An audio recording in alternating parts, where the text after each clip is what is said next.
Hey, good morning, guys. It's been a while since I made a video, and I'm kind of looking at my Beethoven hair here. And it's just a little chilly. I think it's just darkest before the dawn. And, but by next week, we're looking for mid 80s. So this is all coming off. So, what are we going to talk about this week? All right. So, I found a it's called Everyday Health. I'll put the link down in the description, and it's answers to 15 burning questions about the keto diet. The author apparently is Jessica Magala, and it was medically reviewed by Kelly Kennedy, RDN. I think these are registered dietitian, nutritionist, or something or other, but this is from January 10th, 2023. And it seems like the keto diet isn't a bad word anymore because Big Food figured out how to, well, figured out how to make keto stuff. But let's just go through. So, is the keto diet healthy? Now, they put like a paragraph or two under each of these. I'm just going to give you my spiel. Of course, it's healthy. Essentially, it's a salad and a steak. Um, how's that bad? Is the keto diet safe to follow? I don't know. Are salads and steaks okay to eat? Quite literally. Is ketosis bad? No. As a matter of fact, if I remember hearing correctly, the baby from conception through human beings, her, um, through his finishing breastfeeding are in constant ketosis. It's excellent for the brain. How many carbs do you actually eat on a keto diet? Well, the ketogenic diet is essentially 5 grams to 25 grams of carbohydrates, depending on the individual. So, not a lot. Can you drink alcohol on the keto diet? Apparently, alcohol is not metabolized the same way as other carbohydrates, so I reckon if it's not a sweet drink, especially if it's a distilled, clear liquor like clean tequila or vodka, I think it's good to go. I don't drink personally, don't need it. How much weight? Oh, and they go through just like several different varieties of alcohol. Sorry guys, I'm not a drinker. How much weight can you lose on the keto diet? By weight, that means fat. And you can definitely reconstruct your body using, obviously, the ketogenic diet. Insulin falls.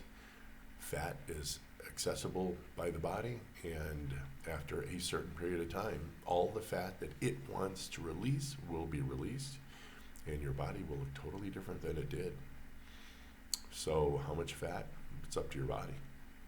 What fruits can one eat on the ketogenic diet? I don't recommend any other than tomatoes, avocados, and some of the berries. I can eat a blueberry here and there. I have eaten strawberries. I love strawberries. Yeah, so if that's like a legitimate fruit, then that's great. Technically, the fruit is the little crunchy thing on the outside. It's actually part of the stem that swells and turns red. That's the tasty part. So yeah, they're really low net carbs. Little handful, fine. If that's your shtick, I would stay away from the tropical fruits. Again, other than the avocado, I would stay away from mango, papaya, all the ones they claim are really good for you. Oranges, no, don't bother. You can get all that in a chunk of beef. Can I eat snacks like popcorn, oatmeal, and yogurt on keto? No. No such thing as snacks, guys. See, the ketogenic diet in its beauty is a consequence of it is that you get really full. Not necessarily from the salad, but you get really full from the meat. And that meat, with its associated fat, is going to satiate you. I was on OMAD, 1 meal a day. Still am. But now I'm more carnivore than anything else. Yogurt is cool as long as it's obviously fresh, natural. They say try to get it non-pasteurized. Just don't add any sugar to it. All right, you shouldn't have any more than 7% carbohydrate in a good yogurt. But again, you don't even need snacks. There should be no reason, or you're just not eating enough food. Should I be concerned about the keto flu? Number one, it's not a flu. Number two, it is your body's, how can we call it? This is a method of your body to re-engage your fat-burning processes. And you're going to lose an incredible amount of water. With that are going to come a lot of salt and some electrolytes.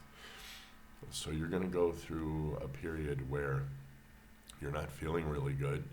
And if you're used to a lot of carbohydrates, your body's going to notice, oh my God, we don't have any carbohydrates, and there's no dopamine effects.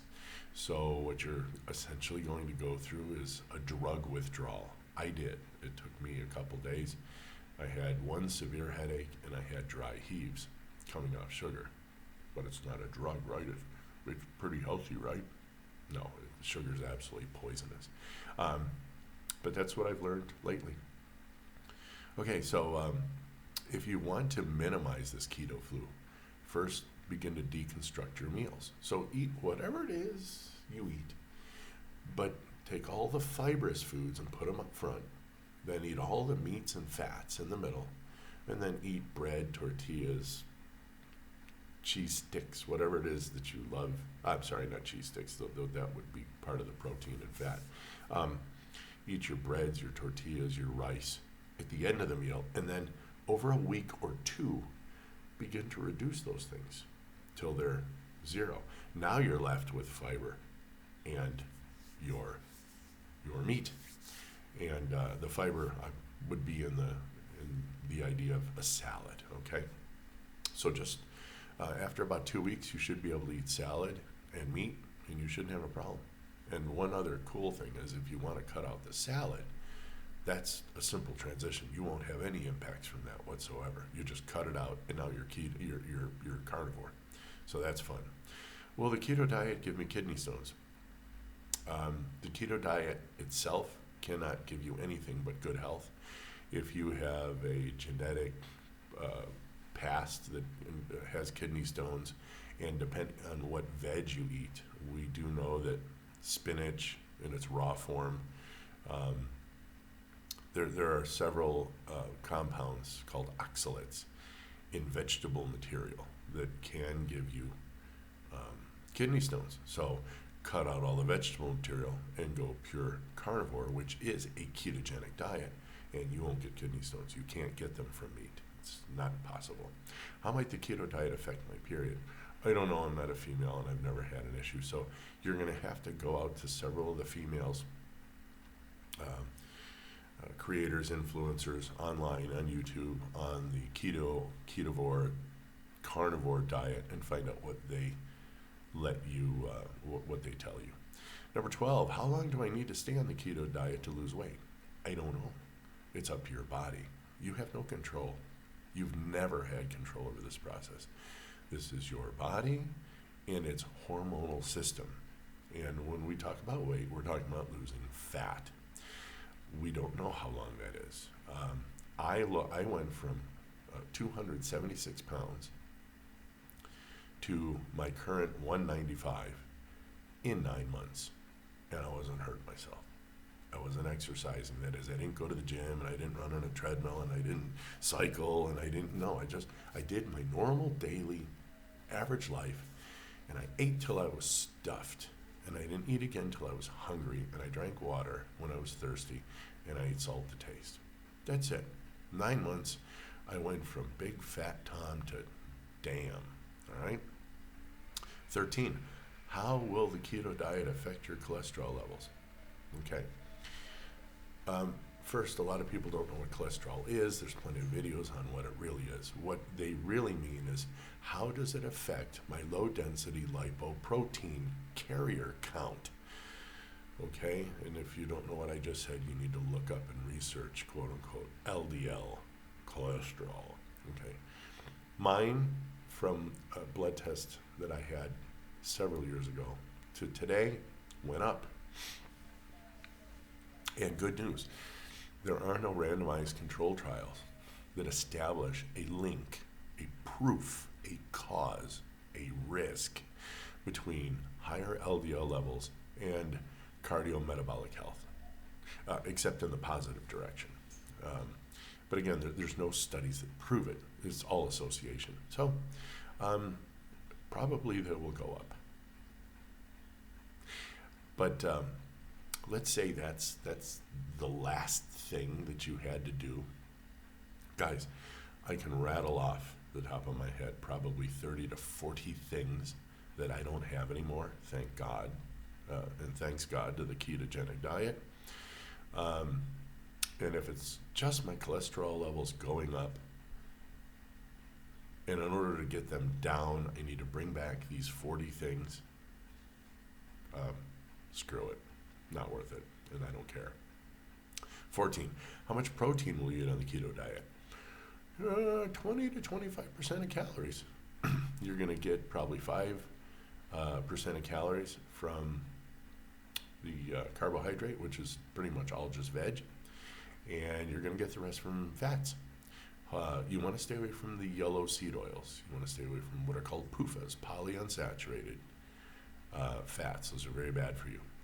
But monounsaturates like olive oil, which is about the only fruit oil that you can eat, which is unprocessed, and of course saturated fats, which are delicious. Butter, the associated tallow that comes on beef, or tallow itself if you like cooking in it. I have some laying around every once in a while. Bacon fat's good, so lard is good for you. So protein, if you're older like me, you should probably eat a little more protein. So I would bump that number up to maybe 30 to 40% of calories, if you can manage it. A lot of people can't. That's just an awful lot of protein. I reckon if I went through, I'm probably floating around 30%, and the rest is fat. So I do pretty much 30-70. So what that means is I have an equal amount of calories of fat, equal amount of calories of protein.